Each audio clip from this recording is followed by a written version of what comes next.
Time to get back on the Normandy and onto our next mission. Now that we've saved the colony, let us go. Stand by, shore party. Decontamination in progress. Oh dear. A bit of glitching there. Commander, you look pale. Are you suffering any ill effects from the Why does it do that? The cipher shook me up a bit. I might be able to help you. I am an expert on the Protheans. If I join my consciousness to yours, maybe we can make some sense of it. Do it. Hurry. We don't have much time. Relax, Commander. Embrace eternity.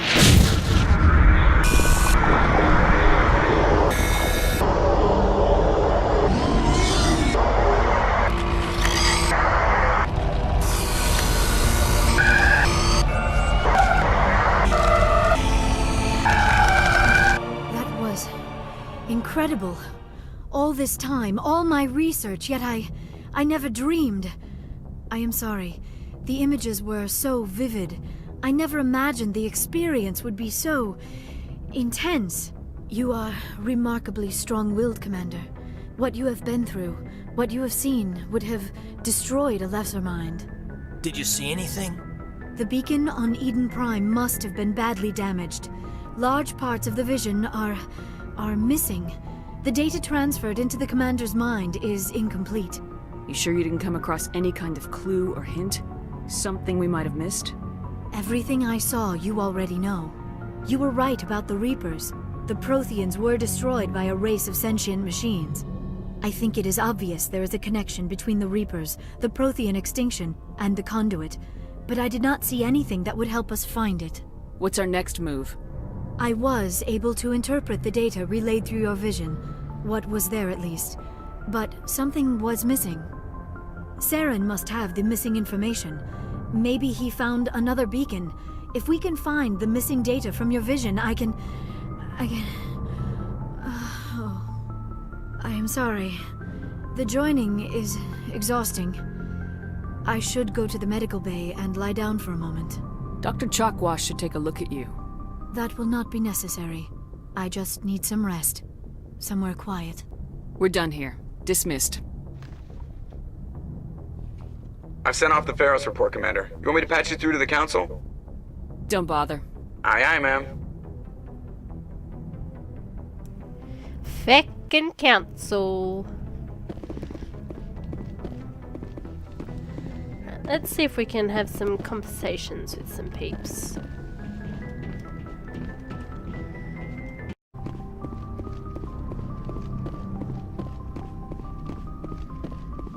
Hey, Commander, next time we touch down, let's try not to park the ship in a colony of mutant zombies. Just thinking out loud here. Why does everyone call you Joker?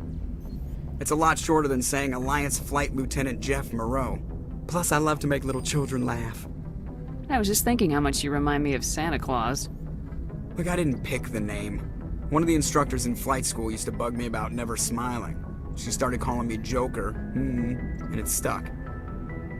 I need to know more about this Rolex syndrome if I'm putting my ship in your hands. Yeah, of course you do. It's an extremely rare condition. Nobody knows exactly what causes it. Genetic, maybe. It's treatable, but there's no cure. They classify my case as moderate to severe. I was born with over a dozen fractures, hip, thighs, ankles. My bones were already breaking in the womb. 100 years ago, I wouldn't have survived past my first year. Lucky for me, modern medical science has turned me into a productive member of society. You're not gonna break a bone trying to fly the ship, are you? I don't fly with my feet, Commander, so I'm fine as long as I'm in this chair. I gotta be real careful when I get up to take a piss, though. I can do my job as well as anyone on the ship. Better, actually. So don't worry about it. I'm not trying to make you uncomfortable. Let's talk about something else. Whatever you want, Commander. How's the Normandy performing? Is she everything they said she'd be? She's the best ship in the fleet. If you've got a pilot who knows how to handle her. Balance isn't what you'd expect. Takes a while to get used to that oversized drive core we got stuffed in the back, and her power can sneak up on you if you're not careful. The Normandy's probably too much ship for your average Alliance pilot, Commander. Lucky for you, I'm anything but average. I have to go. Alright, see ya.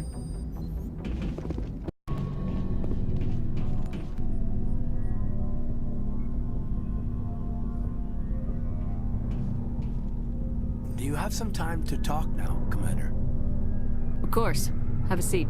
We've played it pretty close to the book so far, but we're a long way from backup. We've got some tough calls to make. I'm just saying, try to leave yourself a way out. I've seen what cutting corners can do, and I'd hate to have that happen to you, Shepard. Commander. This a personal observation, Caden? I don't want to step on anyone else's toes, especially if you're if I have misread your interests. Someone? You're referring to our young Prothean expert. I think she's older than both of us put together, but, yeah. There's a lower deck rumor that she's, interested in you as more than a source of Prothean data. She's a very interesting lady. To my, tastes, but, I never claimed to be big on alien culture. I don't think you should be prying into my affairs. There's my answer, then. I'm sorry to have bothered you, Commander. I got some mixed signals. With your permission, I should return to my duties. Well, that was awkward. They kind of force you to pick something that's gonna sound personal with him, and then oh man, is there anyone down here? XP. Yes, Commander? Is there something you need? I should go. Goodbye, Commander.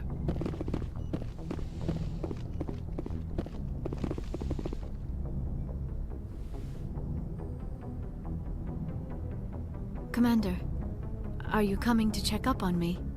You look much better. How are you feeling? Dr. Chakwas assures me I am going to be fine. I was impressed with her knowledge of Asari physiology. You're in good hands. Dr. Chakwas knows what she's doing. I get the feeling you want to ask me something, Commander. Maybe we could pick up where we left off. You were telling me about your interest in the Protheans. Actually, I think I was talking about my interest in you, and making a fool of myself in the process.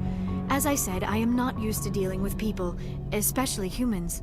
I did not really know much about your species when we first met, Shepard. I found it hard to take humanity seriously. Your kind always seemed so rushed and high-strung. We don't have the luxury of time, and Asari can live for 1,000 years. We're lucky if we hit 150. That is true. At first I thought that was a weakness of your species. After spending time with you and your crew, however, I think it may actually be an advantage.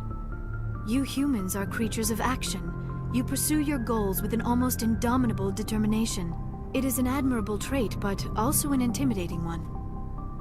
You're scared of us? Unfortunately, the rest of the galaxy sees humanity as something of a bully. You run over anyone in your path to get what you want. It is up to people like you to change their minds, Shepard. I'm doing the best I can, Liara. There is a reason the Council chose you to become a Spectre. They saw something special in you. The best of what humanity has to offer. I looked into your history. I know what you did during the Blitz. It was a remarkable display of courage and heroism. You didn't need to go behind my back. I would have told you whatever you wanted to know. I apologize, Commander. After our last conversation, I was afraid I would say something stupid again. I wanted to know more about you, to understand what made you into the woman you are. There is something compelling about you, Shepard. Are you sure you're interested in me, or is it my visions of the Protheans? I admit, your connection to the Protheans had something to do with my initial interest, but it has grown beyond that. You intrigue me, Shepard, but I was not sure if it was appropriate to act on my feelings. I thought there might already be a relationship between you and Lieutenant Alenko. The Lieutenant and I are just friends. Nothing more. My mistake, then. I am not as adept at understanding human relationships as I thought. But what about us, Shepard? Is there a mutual attraction, or was I wrong about that too? No, you were right. There is something between us. I knew it, and I knew you felt it too. But does this not seem rather strange? Why do I feel so close to you?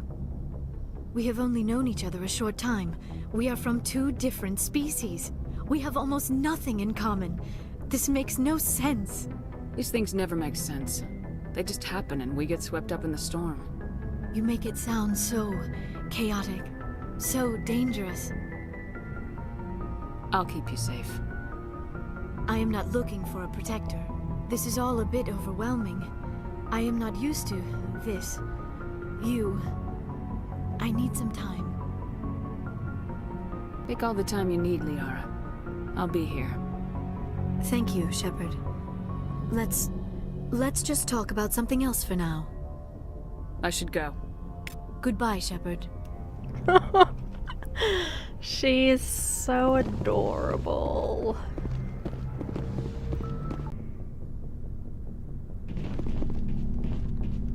Looking for supplies? Let's see what you got. You bet, Commander.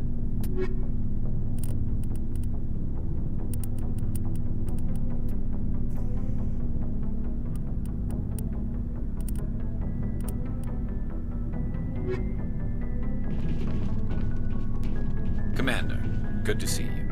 You've been with C-Sec a while. Have you seen much action? Well, not as much as you, but yeah, I've seen some interesting things. I bet you have. Anything in particular that stands out? I remember this Solarian geneticist I was sent to investigate. That case was a bit disturbing. What happened? Why were you investigating him? I was tasked with tracking black market trade on the Citadel. Most of it harmless, nothing I needed to pursue. But during the course of my investigation, I noticed an increase in the trade of body parts, organs mostly. We usually get a few of those, but not the numbers I was seeing. We weren't sure if there was a new black market lab or if some freak was harvesting organs from citizens. You've seen this before on the Citadel? Every so often, some lab sells unwanted parts through the black market, but they're not as bad as the psychos. I remember this one L-Corps diplomat we caught in my first year on the job. He was hacking people up and selling their organs. Had the station in a bit of a panic. But this case wasn't that clear-cut. Turns out there was more going on than we first realized. So how did you figure out what was happening? First, we got a hold of a sample and ran DNA tests. The weird thing was, the match led us to a Turian who was still alive and was very convinced he'd never lost his liver. After a bit of digging, I discovered this Turian worked briefly for Dr. Salion, the geneticist. So I went to his lab hoping to find evidence of cloned organ development, but there was nothing. No Solarian hearts, no Turian livers, not one Krogan testicle. You're kidding, right? Why would anyone want Krogan testicles? Some Krogan believe that testicle transplants can increase their virility, counteract the effects of the genophage. It doesn't work, but that doesn't stop them from buying. They'll pay up to 10,000 credits each. That's 40,000 for a full set. Somebody's making a killing out there. What'd you do about the geneticist? I brought in some of his employees for interrogation, to see if I could get them to talk. While I was interviewing one of them, I came across something suspicious. You mean threatening? Was that really necessary? Maybe, maybe not. Either way, it paid off. One of my detainees started bleeding profusely during the interview. We offered to patch him up and he got frantic, freaked out. I ordered a full exam to find out what was going on. Our medics found incisions all over his body, some of them fresh. That was our big break. These people weren't just Dr. Salion's employees. They were test tubes. Walking, living test tubes. He was growing parts inside these people? Exactly. He cloned their organs right inside their own bodies. Then he harvested them and sold them off. Most of the victims were poor. He'd pay them each a small percentage of the sales, but only if the organs were good. Sometimes an organ wouldn't grow properly, so he'd just leave it in them. Most of them were a mess, but only on the inside, hidden so nobody could see it. I hope he got what he deserved. That's the worst part. We never caught him. Why not? What the hell happened? He ran, blew his lab, grabbed some of his employees, and headed for the nearest space dock. By the time I found out, his ship was already leaving. He threatened to kill his hostages if we tried to stop him. But you went after him anyway, right? I ordered Citadel Defense to shoot him down, but CSEC headquarters countermanded my order. They were worried about the hostages, worried about civilian casualties if the ship was destroyed so close to the Citadel. I told them those hostages were dead anyway. We just used them to make more organs. But they wouldn't listen. Well, you can't get them all. No, but letting him get away like that. All they had to do was disable that ship, stop him from running. Maybe the hostages die, maybe they don't, but at least we stopped the bastard responsible for it all. I suppose I can see both sides. But what's done is done. I suppose. Can't waste too much time worrying about it now. Just wish I could have stopped him. That's all. Do you have any idea what happened to Dr. Salian? I sent out feelers from time to time, hoping to find something. I thought I'd found him a while back. He changed ships and changed his name to Dr. Hart, his idea of a joke, I guess. I told the military, but they weren't convinced it was him. I got the transponder frequency for his new ship, but I just can't get anyone to check it out. I'll check out the coordinates when I get a chance. I was hoping you'd say that. But Commander, take me with you when you go. If it's Salion, I want to be there when you find him. I don't think I've ever come across that conversation before. That's crazy. Commander? What's your opinion of the last mission? Gotta admire those colonials. That's about the worst place for a colony I've ever seen. Given the option, I'd get the hell out of Dodge. Do you have a few minutes to talk? One-on-one? Sure. I was just watching some mail from home. Oh, before I go, we saw Caden in a news vid about the Normandy. He's cute. Later, sis. Let's pretend this never happened. Are you interested in the Lieutenant, Chief? Fraternization is against regulations, ma'am. Don't ask, don't tell. What's up? You didn't come by to eavesdrop on family mail. Your family seems to be important to you. Yeah, we've always been close. Me and my sisters especially. With Dad on duty so much, I had to help Mom raise them. Did your father serve with the fleet? Yeah, took any crap posting he could get that offered space time. You know what? He worked his ass off trying to get recognized, but he never made it above serviceman 3rd class. He was real proud when I made Chief. First thing he did was salute. What about your mother? You haven't mentioned her. You must know what military wives are like. Strong because they have to be, able to raise kids while Dad's away on a 6-month cruise. She has a degree in planetary geology. She and Dad both wanted to see new worlds. She gave up her career to raise us, though. You have more than one sister? Sounds like a big family. Yeah, I'm the oldest, then Abby, then Lynn. Sarah's the youngest. She's still in high school. With 4 girls, Dad used to say he felt more outnumbered at home than on maneuvers. After helping raise them, your sisters still talk to you? Amazing. Things were tense between Sarah and me for a while. Then we bonded. Sounds like a story. Feel like sharing? Sarah got herself a boyfriend who wanted to go faster than she did, Mike. I didn't think he was a bad kid, just pushy. Lynn would send me these worried vid mails, and I'd tell her to relax. Sounds like that situation didn't last. Mike thought they'd go for a romantic walk in the woods, because he figured it was past time they did the deed. She levered Mike face first into a tree and left. Didn't have a scratch on her. Good thing Mom and Dad had us all learn some kind of self-defense. I took emergency leave and walked Sarah to school for a few days. Why didn't you tell the police? She said it wouldn't solve the real problem, and she and Mike would both become household names. It was a small colony. I said it was her call to make, that we should let her do it her way. Mom was pretty pissed about that. You said all of your sisters learned self-defense? Lynn did pistol practice, but didn't like it. She's kind of nervous. Sarah took Aikido. Abby decided to learn the sword. She always was a little weird. Likes big skirts and tops you have to tie her into. They do great things to her figure, though. So, what did you learn? One of Dad's friends taught me Marine hand to hand. Did anything happen while you were home? My last day out, Mike was waiting for us. Sarah had told her friends, so everyone at school knew what he did. He wasn't happy. I wanted to snap him in half, but Sarah gave me this look, this let me handle it, I need to do this alone look.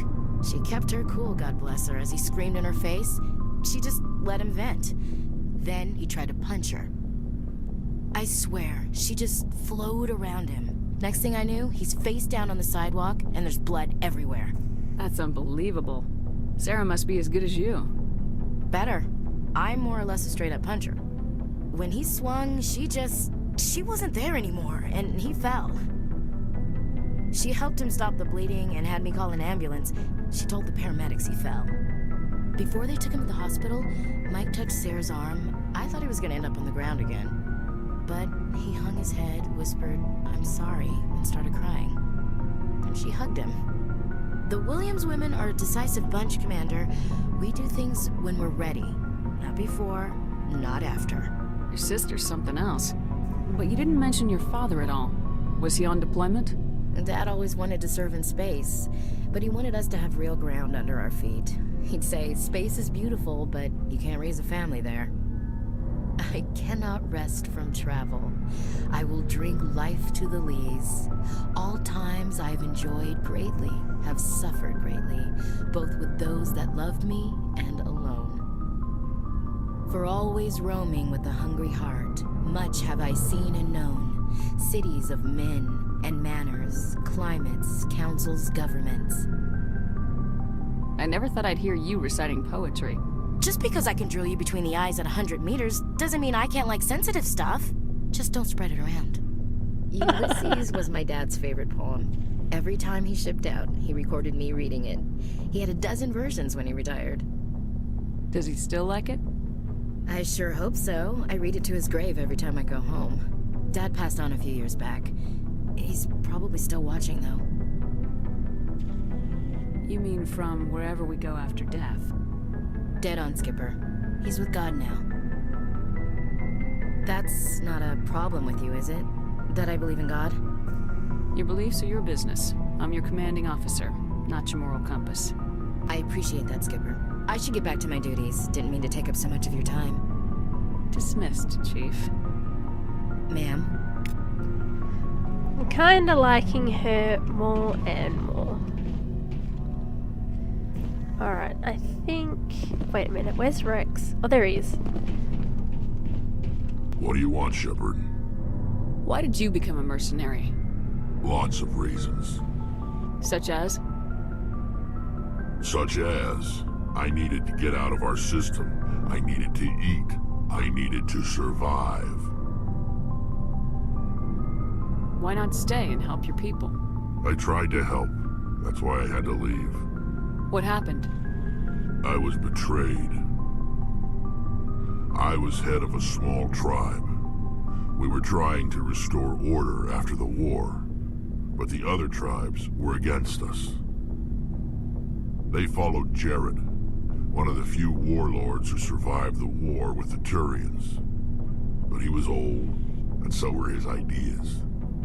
He wanted to continue the war. He wanted us to fight. Turians, Solarians, each other. It didn't matter who, as long as we were fighting. What did you want? I just wanted Jared to shut up, to stop his ranting. I wanted him to stop leading the tribes astray. But he couldn't understand how much things had changed. We didn't have the numbers to go to war. Even if we did, the genophage made sure we couldn't replenish our numbers fast enough. I told them all to forget about war. We needed to focus on breeding, at least for one generation. And for a while, we were getting through.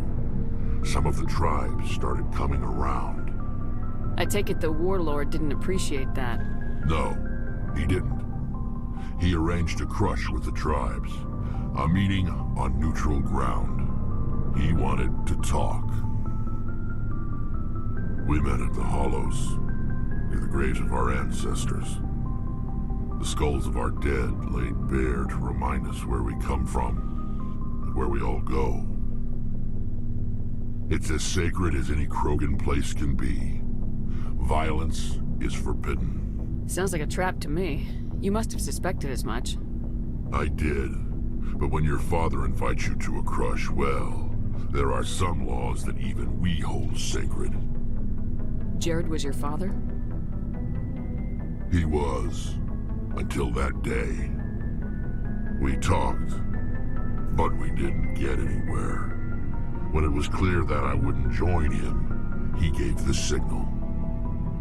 His men leapt from the graves of our ancestors like Krogan undead. The few that were loyal to me died quickly. I escaped with my life, but not before I sank my dagger deep into my father's chest. That is why I left, and that's why I'll never go back. Are your people really dying? We're sure not. We're too spread out. None of us are interested. So long, Rex. Shepard. Okay, that's pretty tragic. Right, what's down here? I don't know if there's anything useful down here. Oh, Tally! I forgot about Tally. That's terrible. Oh, hello, Shepard. Are you okay? I don't know. Your ship is amazing, and your crew's been really great to me. Especially your chief engineer. But I just sort of feel out of place. The Normandy runs so smooth it feels like we're not even moving. And the engines are so quiet. How do you sleep at night? The silence wakes you up? Back on the flotilla, the last thing you want to hear is silence. It means an engine's died or an air filter shut down. I guess you don't have to worry about that here. But old habits die hard.